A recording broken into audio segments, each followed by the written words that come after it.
ഫലം നൽകിയ ആത്മവിശ്വാസത്തിൽ നിയമസഭാ തെരഞ്ഞെടുപ്പിനൊരുങ്ങി കോൺഗ്രസ്. നിയമസഭാ തെരഞ്ഞെടുപ്പിനായുള്ള സ്ഥാനാർത്ഥികളുടെ പട്ടിക ഫെബ്രുവരിയിൽ പ്രഖ്യാപിച്ചേക്കും.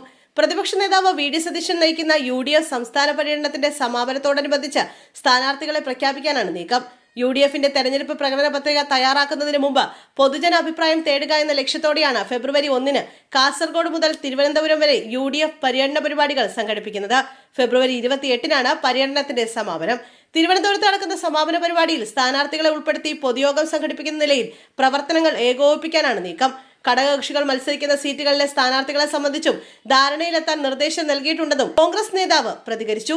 ജനുവരി 4, 5 തീയതികളിൽ നിശ്ചയിച്ചിരിക്കുന്ന കോൺഗ്രസിന്റെ മിഷൻ 2026 യോഗത്തിന് പിന്നാലെ വിജയസാധ്യതയുള്ള സ്ഥാനാർത്ഥികളെ കണ്ടെത്താനുള്ള നടപടികൾ ആരംഭിക്കും. തെരഞ്ഞെടുപ്പ് തീയതി പ്രഖ്യാപിക്കുന്നതുവരെ നീളുന്ന അവസാനഘട്ട തയ്യാറെടുപ്പിനും യോഗത്തോടെ കോൺഗ്രസ് ഔദ്യോഗികമായി തുടക്കം കുറിക്കുമെന്ന് നേതാക്കൾ ചൂണ്ടിക്കാട്ടി. ഓരോ മണ്ഡലത്തിലും കോൺഗ്രസിന്റെ സാധ്യതകൾ പാർട്ടി വിലയിരുത്തും. സ്ഥാനാർത്ഥികളെ തെരഞ്ഞെടുക്കുന്നതിനുള്ള ഏക മാനദണ്ഡം വിജയസാധ്യത ആക്കണമെന്ന് ഹൈക്കമാൻഡും നിർദ്ദേശിച്ചിട്ടുണ്ട്. സ്ഥാനാർത്ഥി നിർണയത്തിൽ ഗ്രൂപ്പ് പരിഗണനകൾ ഉണ്ടാകില്ല. വിഭാഗീയ നീക്കങ്ങൾ അംഗീകരിക്കില്ല. മെറിറ്റ് അടിസ്ഥാനമാക്കിയുള്ളതായിരിക്കും സ്ഥാനാർത്ഥി നിർണയം. നേതൃത്വത്തിന്റെ പരിശോധനയും AICC നടത്തുന്ന ത്രിതല സർവേ പ്രക്രിയയും നിർണായകമാകുമെന്നും KPCC ഭാരവാഹി പറഞ്ഞു.